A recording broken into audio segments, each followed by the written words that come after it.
बेशकीमती फूलदान।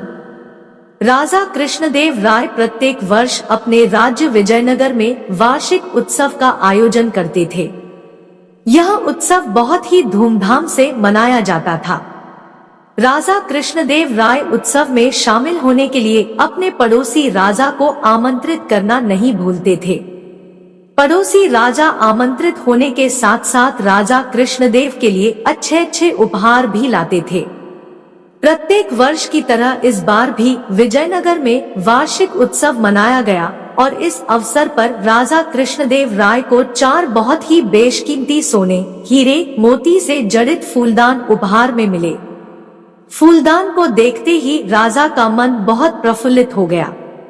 ऐसा जीवंत फूलदान राजा ने कभी भी नहीं देखा था। उसे देखकर ऐसा लगता मानो वे अभी बोल पड़ेंगे। उस फूलदान को बहुत ही सुंदरता और कारीगरी से बनाया गया था।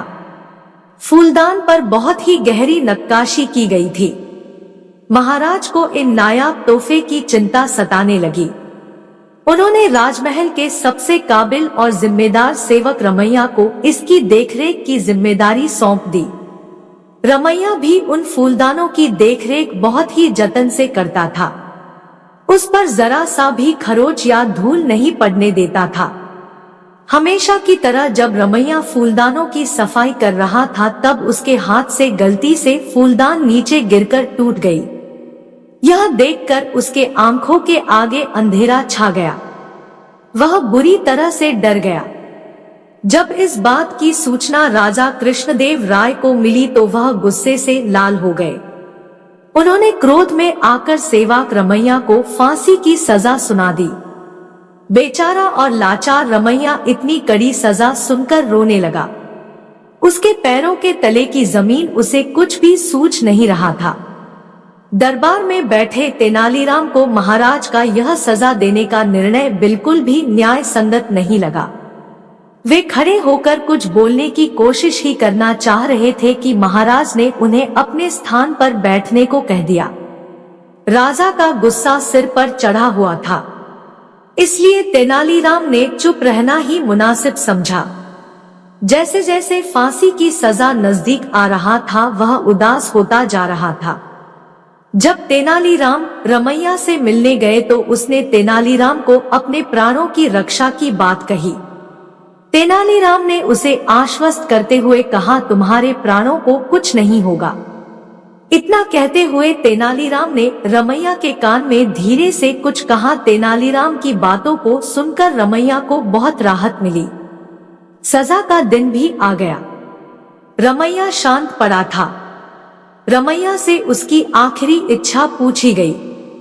रमैया ने तुरंत कहा कि वह मरने से पहले बाकी के तीनों फूलदानों को देखना और उसे अपने हाथों से स्पर्श करना चाहता है। रमैया की अजीब इच्छा सुनकर सभी को बहुत हैरानी हुई। महाराज के आदेश पर तीनों फूलदानों को मंगवाया गया। रमैया तीनों फूलदानों को अच्छी तरीके से देखा, फिर उठाकर तीनों फूलदानों को एक एक करके जमीन पर पटक दिया। राजा यह देखकर गुस्से से लाल हो गए। उन्होंने पूछा, मूर्ख, तूने ऐसा दुस्साहस क्यों किया? रमैया बहुत शांत और सरलता से जवाब दिया, मेरी एक अनजाने में की गई गलती के कारण एक बेशकीमती फूलदान टूट गया, जिसकी वजह से मुझे फांसी जैसा कठोर दंड मिल रहा है। अगर भविष्य में किसी और से गिरकर टूट गए तो उन्हें भी मेरी तरह अपने प्राणों से हाथ धोने पड़ेंगे। इसलिए मैं नहीं चाहता कि भविष्य में कोई मेरी तरह सजा को भुगते। इसलिए मैंने खुद ही बचे हुए फूलदानों को तोड़ दिया। एक फूलदान टूटने की सजा मौत, तो 3 और फूलदान टूटने की भी मौत ही होगी। यह देखकर और सुनकर राजा का गुस्सा शांत हो गया। राजा को यह समझ में आ गया कि गुस्से के आवेश में उनसे बहुत बड़ा अन्याय हो जाता। किसी निर्जीव वस्तुओं के कारण किसी का अनमोल प्राण चला जाता। किसी वस्तु की तुलना किसी प्राणी से नहीं किया जा सकता है। राजा ने सेवक रमैया को माफ कर दिया। वहीं पास में खड़े तेनालीराम यह सब देखकर मन ही मन मुस्कुरा रहे थे। महाराज ने रमैया से पूछा कि तुम्हें ऐसा करने को किसने कहा था। रमैया ने राजा को सारी बात बता दी। महाराज ने तेनालीराम को बहुत बहुत धन्यवाद दिए। उन्होंने कहा कि आज आपकी वजह से एक बहुत बड़ी गलती करने से बच गया। मनुष्य को कभी भी क्रोध में आकर निर्णय नहीं लेनी चाहिए और कभी भी किसी वस्तु की तुलना किसी भी जीवित प्राणी से नहीं करनी चाहिए।